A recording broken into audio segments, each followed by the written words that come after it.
আজ থেকে 539 বছর পূর্বে শ্রীধাম নবদ্বীপের মাঝে কলিযুগ পাবন অবতার শ্রীকৃষ্ণ চৈতন্য মহাপ্রভু শচী মায়ের কোলে জগৎকে উদ্ধার করবেন বলে, জগৎকে কৃপা করবেন বলে, প্রেম দান করবার জন্য সেই চৈতন্য ভগবান তিনি নেমে এলেন বাবু। তাহলে যে নদিয়ার মাঝে যেখানে আমরা বসে আছি, স্বয়ং গোলকাধিপতি ভগবান শ্রীহরি যিনি কৃপা করে নেমে এলেন আমার মতো দুরাচারী, পাপাচারী, অত্যাচারী, কামাচারী জীবকে করুণা করবার জন্য। আজকে সেই বৈষ্ণব পদকর্তা কলম দিচ্ছেন, জয় জয় কলরব নদিয়া নগরে জনমল ভিল গোরা শচীর উদরে। শচী মায়ের কোলে ভগবান নেমে আসছেন। দেখতে কেমন মনে হচ্ছে? সবাই যাচ্ছেন শচী মায়ের ছেলেকে দেখবার জন্য। ও মা, সবাই দেখছে আর বলছে ছেলেটা কিরকম দেখতে হয়েছে জানো? ওই পূর্ণিমার চন্দ্র যিনি কিরণ প্রকাশ, পূর্ণিমার চন্দ্র যিনি কিরণ প্রকাশ, আইব তোরা দেখে যাহা।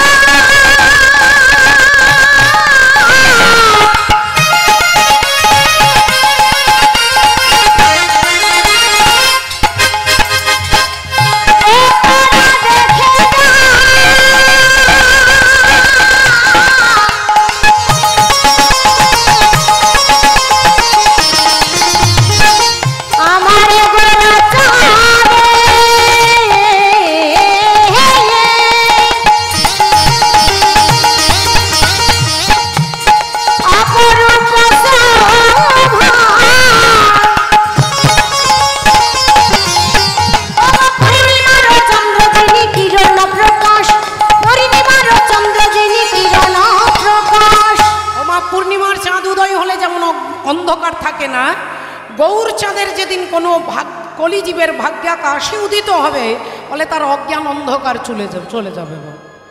ও যে দূরে গেল অন্ধকার পাইয়া নৈরাশ, ও দূরে গেল অন্ধকার পাইয়া নৈরাশ, দূরে গেল অন্ধকার পাইয়া নৈরাশ। আধার দূরে যাবে হে, আর দূরে যাবে হে, আর দূরে যাবে হে, আর দূরে যাবে হে। গোরা চাঁদের উদয় হলে আধার দূরে যাবে হে, চাঁদের উদয় হলে আধার দূরে যাবে হে, গোরা চাঁদের উদয় হলে আধার দূরে যাবে হে। চাঁদের উদয় হলে হরি হরি হরি বলে, চাঁদের উদয় হলে হরি হরি হরি, গোরা চাঁদের উদয় হলে হরি হরি হরি, গোরা চাঁদের উদয় হলে দূরে যাবে হে, আধার দূরে যাবে হে, আধার দূরে যাবে হে। ভক্তির যেদিন উদয় হবে সেদিন অন্ধকার আর থাকবে না বাবা, বাইরেও থাকবে না, ভেতরেও থাকবে না। যেদিন ভক্তির উদয় হবে, ভক্তি মানে একজন সন্তান তার বাবা মাকে ভক্তি করে, কিন্তু বাবা মা তার ছেলেকে ভক্তি করে এটা বলতে পারবে না। আর যিনি গুরুজন তার প্রতি ভালোবাসাকে বলে ভক্তি। পুত্র তার বাবাকে ভক্তি করে, মাকে ভক্তি করে, ঠাকুমাকে ভক্তি করে, কিন্তু ঠাকুমা তার নাতিকে ভক্তি করে বলতে পারবে না। ঠাকুমা তার নাতিকে স্নেহ করে, ভালোবাসেন। ঠিক তেমনি যিনি অনন্ত কোটি ব্রহ্মাণ্ডের ঈশ্বর, যিনি আমাদের পিতা, যিনি আমাদের মাতা, তাকে ভালোবাসাটার নামই হচ্ছে ভক্তি। সেই ভক্তির উদয় যখন হবে তখন বলছে কোনো অন্ধকার থাকবে না। এ কথা আপনারা সকলে জানেন, কিন্তু সমস্যা হলো যে ভক্তি হবে কি করে? ভক্তি হবে কি করে? ওষুধের দোকানে গেলে ট্যাবলেট কিনতে পাওয়া যাবে না, বাজারে কোনো খাবার খেলে ভক্তি বৃদ্ধি হবে না।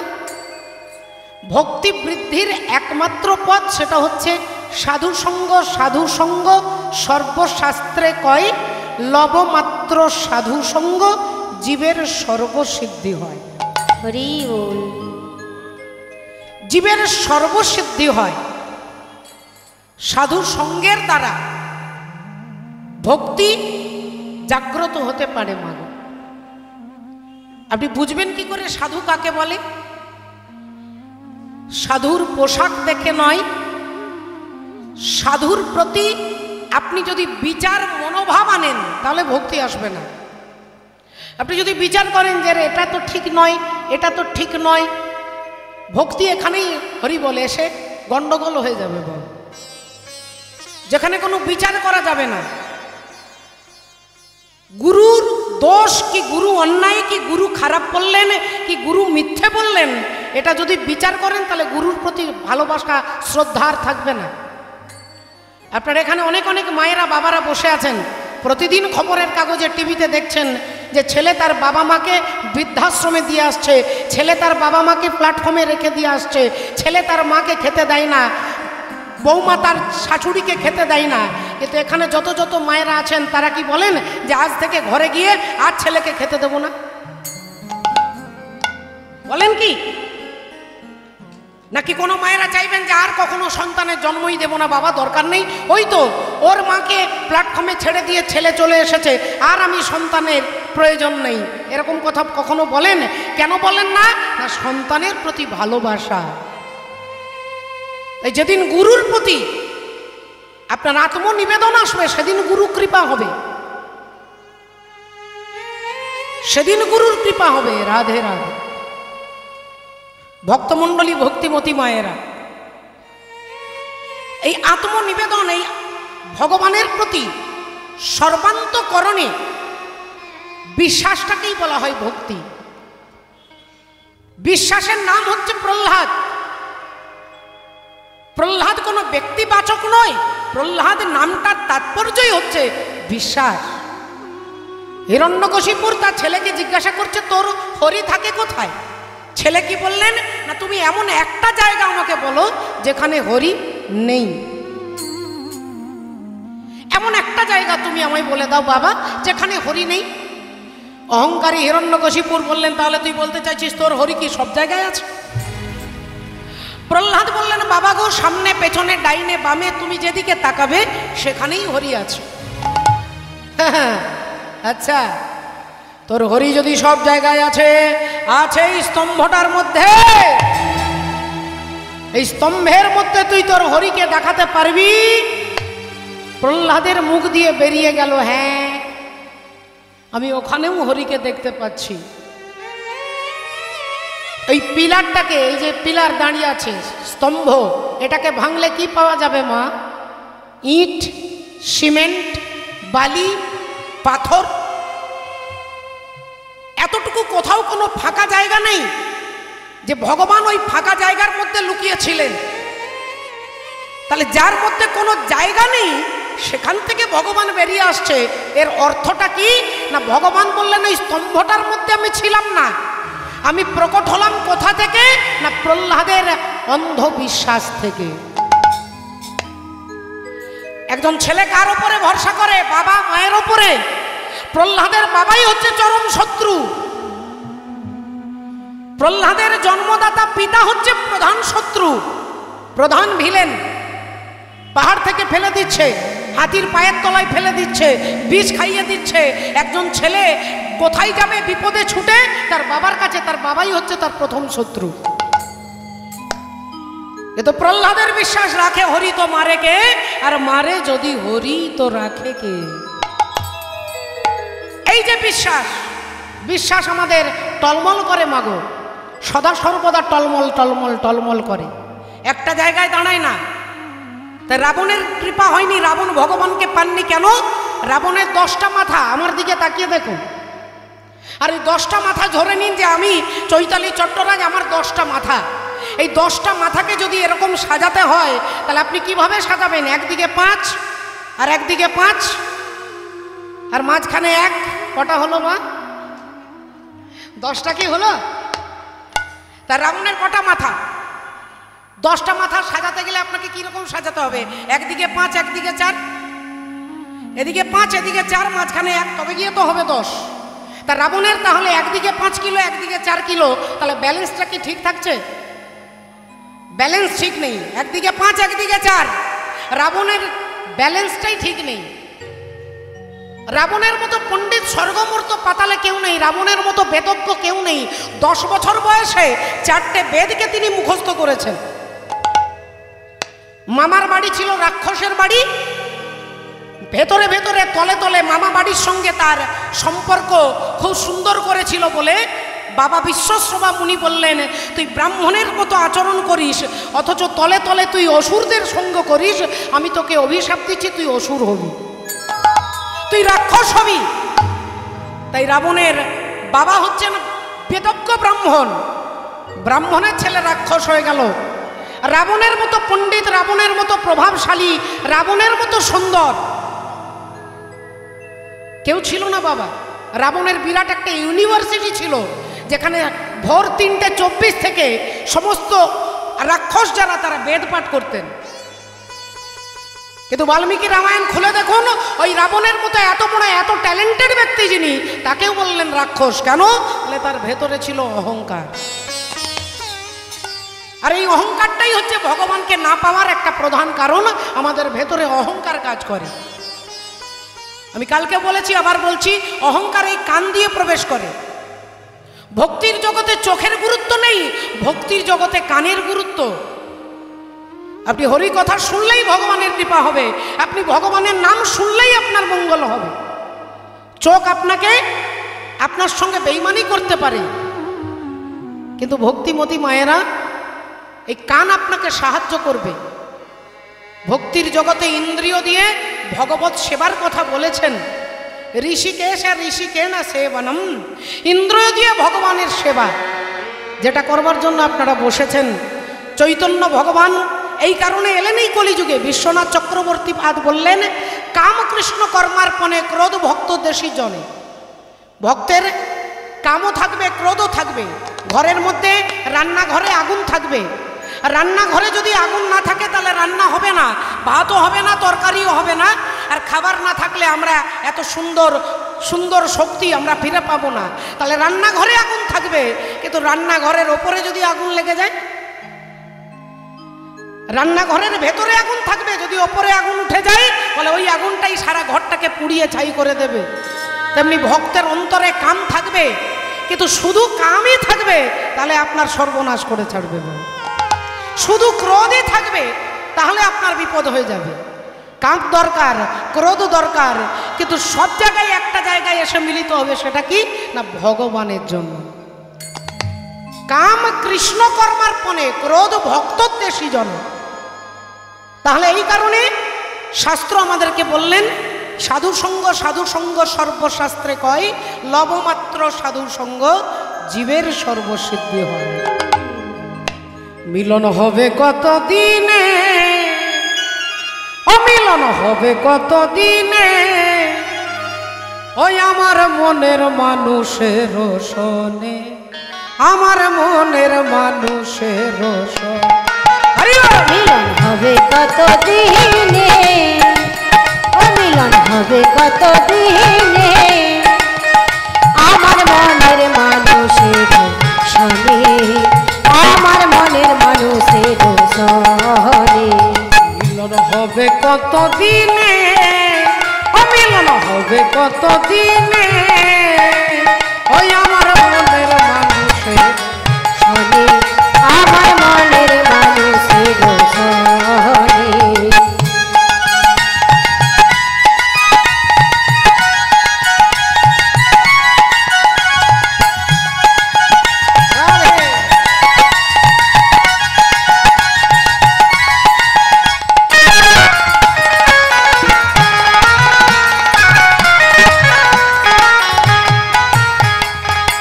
তোকে চাই হরিণীষি,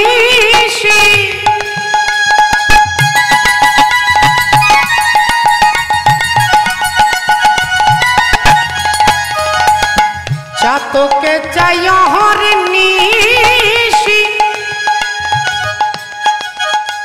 আর চেয়ে থাকে কালো শশী। এ তোকে চাই হরিণীষি,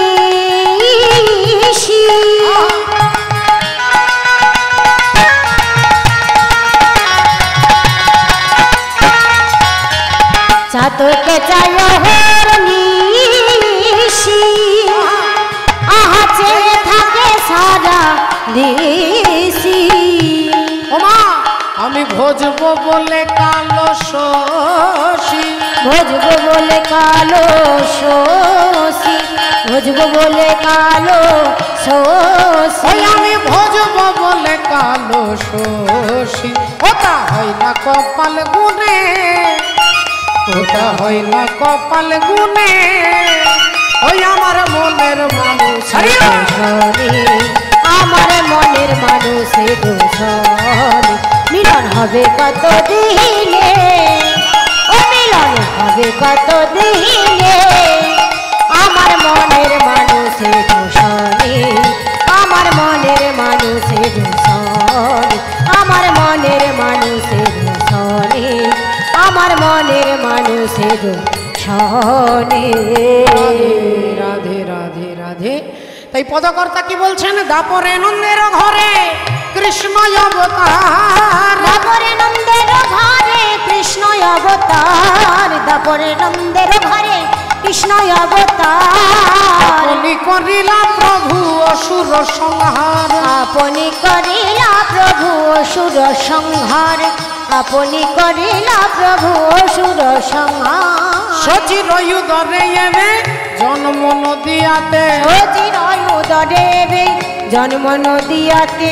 আরে কলি যুগের জীবে সব নিস্তার করিতে, কলিযুগে জীব সব নিস্তার করিতে, কলিযুগে জীব সব নিস্তার করিতে। বাসুদেব ঘোষ কহে মনে করিয়া ও বাসুদেব ঘোষ কহে মনে করিয়া, পদ দণ্ড মনে করিয়া ভরসা, পদদণ্ড মূলে করিয়া ভরসা, পদদণ্ড মূলে করিয়া ভরসা।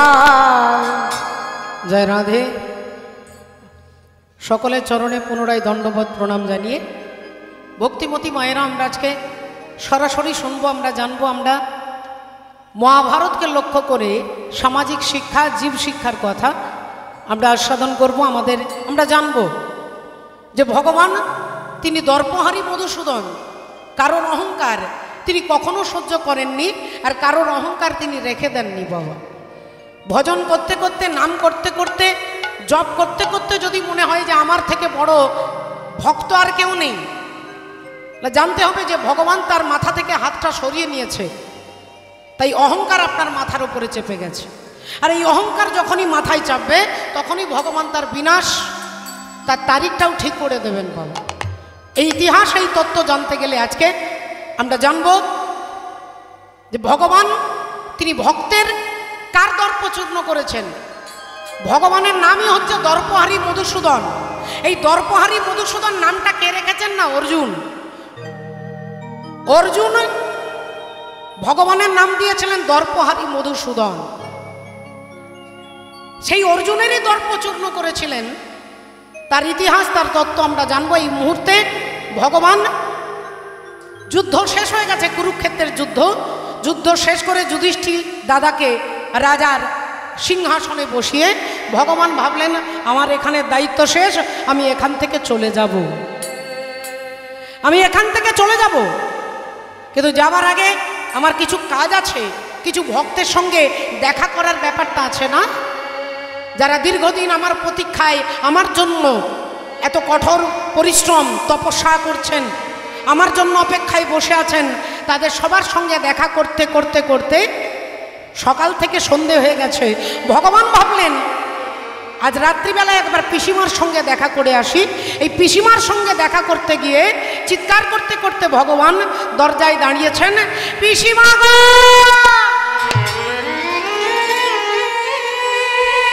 ও পিসিমা। পিসিমা কুন্তী দেবী তাড়াতাড়ি ছুটে এসে দরজাটা খুলেছে। আয় বাবা, আয় আয় আয় আয় আয় বাবা আয়। তা হ্যাঁ রে, এই রাত্রিবেলায় তোর ঘুম আসছে না বুঝি? ঘুম হচ্ছে না? ভগবান বললেন না না পিসিমা, তা নয়, আজকে সকাল থেকে কাজ করতে করতে করতে তোমার কাছে আসতে একটু দেরি হয়ে গেছে। তা বাবা কাল সকালে আসতে পারতিস, অন্য কোনো একদিন আসতে পারতিস। ভগবান বললেন সে কি পিসিমা, আমার তো সময় নেই, আমি চলে যাব দ্বারকায়, তাই হস্তিনাপুর ত্যাগ করে আমি দ্বারকায় চলে যাব, সেই জন্য তোমার কাছে এসেছি। আজকে তুমি যা চাইবে তোমাকে তাই দিয়ে আমি আগামীকাল বিদায় নিয়ে চলে যাব। এ কথা যেই বলেছেন পিসিমা কুন্তী দেবীর মাথায় যেন বজ্রাঘাত হলো। বাবা কুন্তী দেবী চিৎকার করে বলে উঠলেন, কৃষ্ণ এ তুই কি বলছিস বাবা, এ তুই কি বলছিস? তুই আমার সঙ্গে ইয়ার্কি করছিস না তো, রসিকতা করছিস না তো? ভগবান বললেন, এই দেখো পিসিমা, তোমার সঙ্গে কি আমার রসিকতার সম্পর্ক নাকি? তুমি তো আমার পিসিমা, এই রাত্রিবেলায় তোমার সঙ্গে কি আমি ইয়ার্কি করব? ও পিসিমা, তুমি আমি বুঝতে পেরেছি তুমি খুব দুঃখ পেয়েছো। আচ্ছা পিসিমা, তুমি একবার ভাবো তো, তোমার ছেলে যুধিষ্ঠির রাজা হয়েছে, তুমি রাজমাতা হয়েছো, খাবার অভাব নেই, পরার অভাব নেই, থাকার অভাব নেই, কত গয়না, কত খাবার, কত ঘর, কত ঐশ্বর্য, আর আমার দরকার কি? ও পিসিমা, এবার তো আমাকে চলে যেতে হবে গো। যতদিন তোমাদের দুঃখ ছিল, যন্ত্রণা ছিল, ব্যথা ছিল, সমস্যা ছিল, আমি তো তোমাদের পাশেই থেকেছি, কিন্তু এবার তো আর কোনো সমস্যা নেই, এবার তুমি আমায় বিদায় দাও। কুন্তী দেবী বললেন, বাবা কৃষ্ণ, এ কথা শোনার আগে আমার মৃত্যু হলো না কেন? তাহলে তুই এই রাত্রিবেলায় আমার কাছে আমার কাটা ঘায়ে নুনের ছেটা দেওয়ার জন্য কেন এসেছিস? ভগবান বললেন, পিসিমা তুমি আজ আমার কাছে যা চাইবে তোমাকে তাই দেবো, বলো তুমি কি চাও, বলো। তোমার চাইতে দেরি হবে, আমার দিতে দেরি হবে না, বলো তুমি কি চাও। কুন্তী দেবী বললেন, আমি যা চাইবো তুই আমায় দিবি বাবা, যা চাইবো তাই দিবি? বলে, হ্যাঁ পিসিমা, আমি কথা দিচ্ছি তোমাকে, তুমি যা চাইবে তাই দেবো, বলো তুমি কি চাও। আজ তুমি যা চাইবে তাই দেবো, বলো বলো বলো তুমি কি চাও। কুন্তী দেবী আঁচলটা, শাড়ির আঁচলটা ধরে ভগবানের দিকে এগিয়ে দিয়ে বলছে, তাহলে দে বাবা দে, আজ আপনি আমি যা চাইবো তুই যদি তাই দিস, তাহলে বাবা কৃষ্ণ রে আমায় আঁচল ভরে দুঃখ দে রে,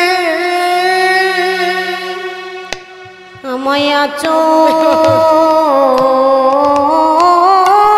ভরে আমায় দুঃখ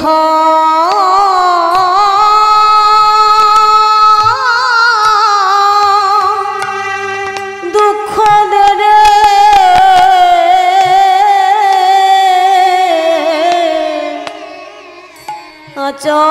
আঁচল ভরে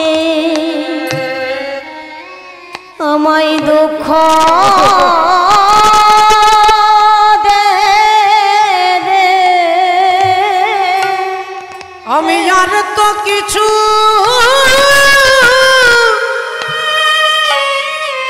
ওরে চাই না কৃষ্ণ, তুই আমায় আঁচল ভরে আমাকে দুঃখ দে বাবা, আমি আর তো কিছু, আমাকে ব্যথা দে, জ্বালা দে, যন্ত্রণা দে, আমি আর কিছু চাই না, জগতের সমস্ত দুঃখ তুই আমার আঁচলে ঢেলে দে বাবা। ভগবান বলে, পিসিমা গো, পিসিমা গো, আজ ইতিহাস সাক্ষী আছে, ইতিহাস তার সাক্ষী, আজ পর্যন্ত আমার কাছে দাঁড়িয়ে কেউ দুঃখ চায় না, আমার কাছে দাঁড়িয়ে কেউ ব্যথা চায় না, কেউ টেনশন চায় না, কেউ আঘাত চায় না, তুমি আমার কাছে দুঃখ চাইছো পিসিমা।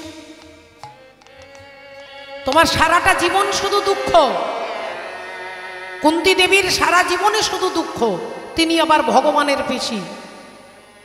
বলে, যখন ছোট ছিলে তুমি, তোমার বাবা তোমার মা তোমাকে তার বন্ধুর হাতে তুলে দিল। শূরসেনের বন্ধু হচ্ছে কুন্তী ভোজ, রাজা কুন্তী ভোজের কোনো মেয়ে কোনো ছেলে ছিল না। শূরসেন তার মেয়ে, ছোট্ট মেয়েকে বন্ধুর হাতে দিয়ে বললেন, আজ থেকে আমার মেয়েটা তোর মেয়ে, আজ থেকে তোকে বাবা বলবে, তোর স্ত্রীকে মা বলবে, আমি আমার মেয়েকে চিরকালের জন্য তোকে দিয়ে দিলাম। যা, ছোটবেলায় তোমার বাবা মা তাদেরকে ছেড়ে তোমাকে অন্য একজনকে বাবা একজনকে মা বলতে হলো, এটা কি কম দুঃখ পিসিমা তোমার জীবনে? তারপর বলে তারপর কুমারী অবস্থায় সূর্যদেবের আশীর্বাদে একটি সন্তান হলো, যাকে সমাজের লোক লজ্জার ভয়ে, সমাজের ভয়ে, কলঙ্কের ভয়ে সেই ছেলেটাকে রাতের অন্ধকারে তামার পাত্রে রেখে গঙ্গার জলে ভাসিয়ে দিতে হলো। এটা কি কম দুঃখ পিসিমা? ওই ছেলেটাকে কখনো জড়িয়ে ধরে তুমি বলতে পারলে না যে ওরে আমি তোর মা, তুই আমার ছেলে, যার নাম হলো কর্ণ। তুমি কর্ণকে কখনো বুকে জড়িয়ে ধরে বলতে পারলে না যে আমি তোর মা? এটা কি কম দুঃখ পিসিমা? এত আঘাত, এত ব্যথা। অল্প বয়সে বিবাহ হলো তোমার রাজা পাণ্ডুর সঙ্গে, রাজার সঙ্গে বিয়ে হলো, কিন্তু কপালে এমন দুর্ভোগ, কিছুদিন পরে তোমার স্বামী মারা গেল। অল্প বয়সে বিধবা হলে এটা কি কম দুঃখ পিসিমা? ও পিসিমা, তারপর তোমার ভাসুরের ছেলে দুর্যোধন তোমার ছেলেদের সঙ্গে একটা ঘরে রেখে দিয়ে আগুন ধরিয়ে পুড়িয়ে মারবে লাক্ষা ভবনে। মারবার জন্য তোমার ফ্যামিলির লোকজন চাই না যে তুমি বেঁচে থাকো। এটা কি কম দুঃখ? তোমার আত্মীয় পরিজন তোমার আত্মহনন করতে চায়, তোমাকে মারতে চায়, এটা কি কম দুঃখ? এত দুঃখ, এত যন্ত্রণা। জঙ্গলে জঙ্গলে ঘুরলে খালি পায়ে, কখনো খেতে পাওনি, কখনো শুতে পাওনি, কখনো ঘর নেই। এত যন্ত্রণা পাওয়ার পরেও তুমি আজ আমার কাছে দাঁড়িয়ে বলছো কৃষ্ণ তুই আমাকে জগতের যত দুঃখ তুই আমাকে দে। সারা জীবন দুঃখ পেও, এত দুঃখ, এত যন্ত্রণা পেও, আজ তুমি আমার কাছে দুঃখ চাইছো পিসিমা? কুন্তী দেবী বললেন, বাবা কৃষ্ণ, যতদিন আমাদের জীবনে দুঃখ ছিল তুই আমাদের পাশে ছিলি বাবা, তুই আমাদের পাশে ছিলি, আমাদের কাছে কাছে ছিলি। আর আজকে আমার ছেলে যুধিষ্ঠির রাজা হয়েছে, আমি রাজমাতা হয়েছি। আজ আমার কোনো কিছুর অভাব নেই, খাওয়া মাখা পরার কোনো অভাব নেই, কিন্তু আজ এই সুখের দিনে তুই আমাদের ছেড়ে চলে যাচ্ছিস বাবা। আজ সুখের দিনে তুই আমাদের ছেড়ে চলে যাচ্ছিস। এতক্ষণ পরে এটাই বুঝতে পারলাম যে যতদিন দুঃখ ছিল তুই পাশে ছিলি, সুখের দিনে তুই যদি আমাদের ছেড়ে চলে যাস, এমন সুখের প্রয়োজন নাই যে সুখে কৃষ্ণ হারা হতে হয়। ভগবানের সঙ্গে সঙ্গে বললেন, পিসিমা গো, আমি কথা দিলাম যখন যেখানে, সকাল নয়, বিকেল নয়, দুপুর নয়, রাত্রি নয়, যখন তুমি যেখানে দাঁড়িয়ে আমাকে ডাকবে আমি তখন সেথায় এসে দাঁড়াবো। আমি তখন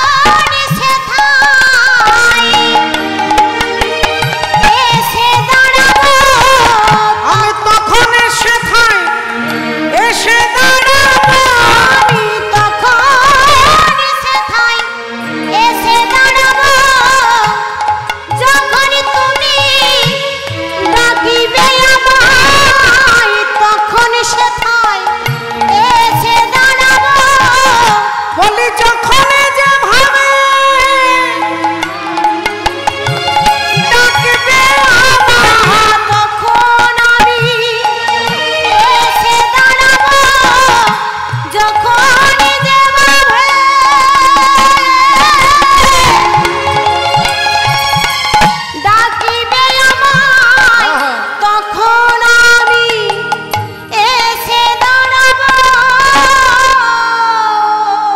যখন যেখানে আমাকে ডাকবে তুমি আমাকে পাবে, আমি কথা দিচ্ছি তোমার কাছে আমি এসে দাঁড়াবো পিসিমা।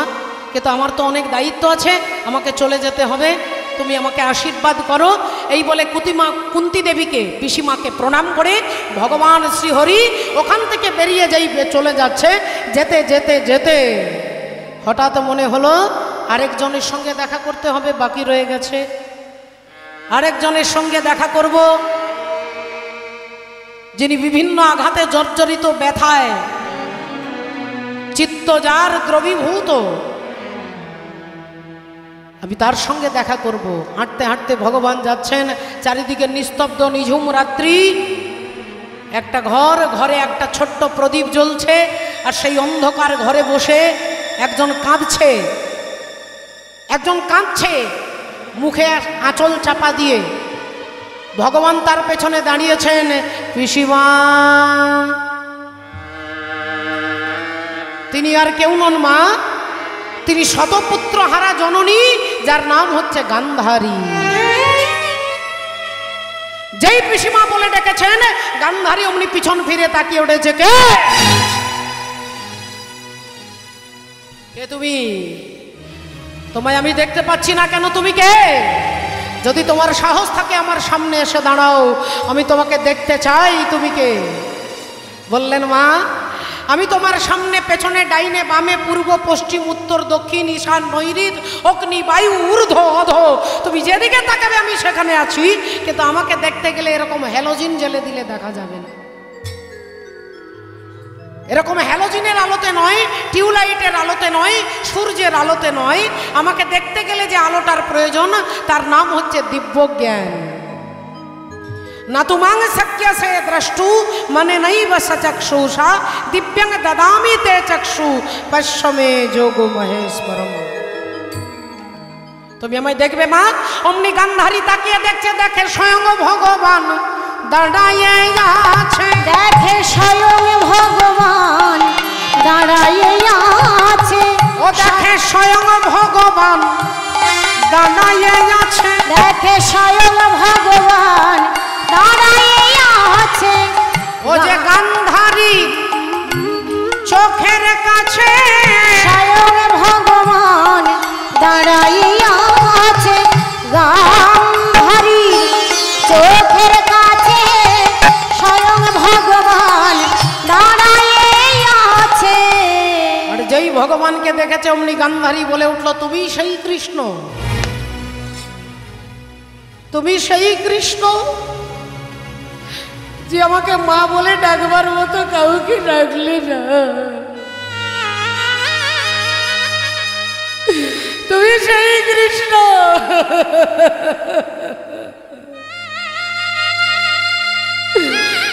যে আমার বংশে বাতি দেওয়ার জন্য কাউকে রাখলে না।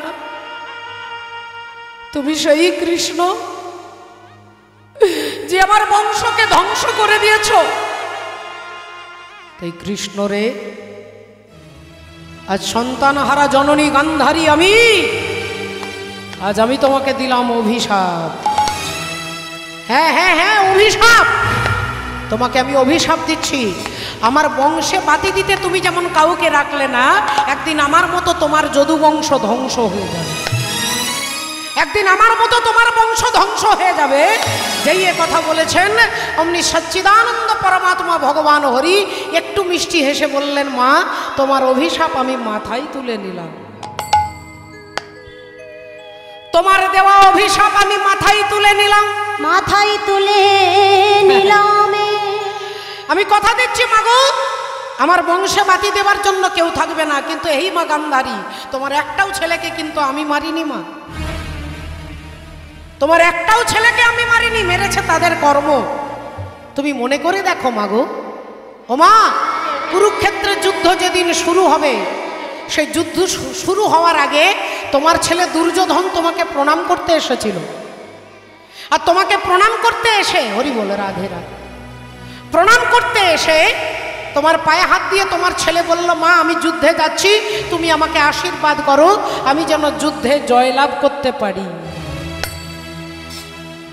তোমার পায়ে হাত দিয়ে বলল, তুমি আমাকে আশীর্বাদ করো, আমি যেন যুদ্ধে জয়লাভ করতে পারি। তুমি মা গান্ধারী ছেলের মাথায় হাতটা দিয়েছিলে, হাতটা সরিয়ে নিয়ে বললে, বাবা তুই যে যুদ্ধে যাচ্ছিস এ যুদ্ধ হচ্ছে ধর্মযুদ্ধ। এটা কার্গিল যুদ্ধ, এটা পানিপথের যুদ্ধ, এটা ভারত পাকিস্তানের যুদ্ধ, এটা ভারতের সঙ্গে চীনের যুদ্ধ। এ যুদ্ধ নয়, এ যুদ্ধের নাম ধর্মযুদ্ধ। ধর্মক্ষেত্রে কুরুক্ষেত্রে সমাবেতা যুযুৎসব মামকা পাণ্ডবশ্চৈব কিম কুরুবত সঞ্জয়। তো ধর্মক্ষেত্র, এটা ধর্মের যুদ্ধ। এই যুদ্ধে তুই হারবি না তুই জিতবি আমি বলতে পারবো না বাবা। তুই হারবি না তুই জিতবি আমি বলতে পারবো না, তবে হ্যাঁ আমি তোর মা, তুই আমার ছেলে। এই তোর মাথায় হাত রেখে আশীর্বাদ করে বলছি, ধর্মপক্ষের হবে জয়, যে পক্ষে শ্রীকৃষ্ণ রয়। ধর্মপক্ষের হবে জয়, যে পক্ষে শ্রীকৃষ্ণ রয়, এটা তুমি বললে তোমার ছেলেকে, আর আজকে কুরুক্ষেত্রের মাঠে দাঁড়িয়ে তুমি আমাকে অভিশাপ দিচ্ছ মা। তোমার অভিশাপ আমি মাথায় তুলে নিলাম। আজ ভগবান হাঁটতে হাঁটতে চলে যাচ্ছে, আজ চলিতে চলিতে পথে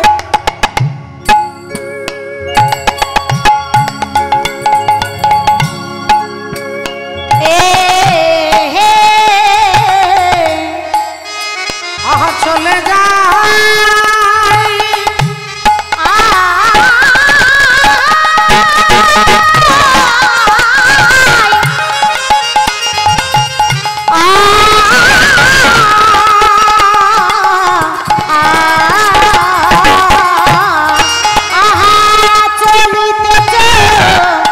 চলিতে পথে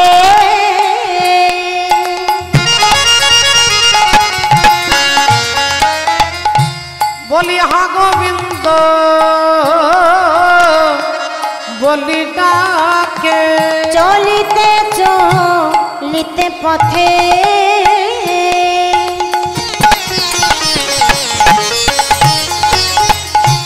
ও গো হা গোবিন্দ বলি ডাকে,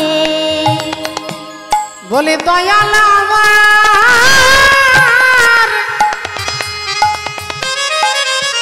হেলিয়া দুলিয়া চলে যাই গো, দয়াল আমার হেলিয়া দুলিয়া চলে যায়। ও গো দয়াল আমায়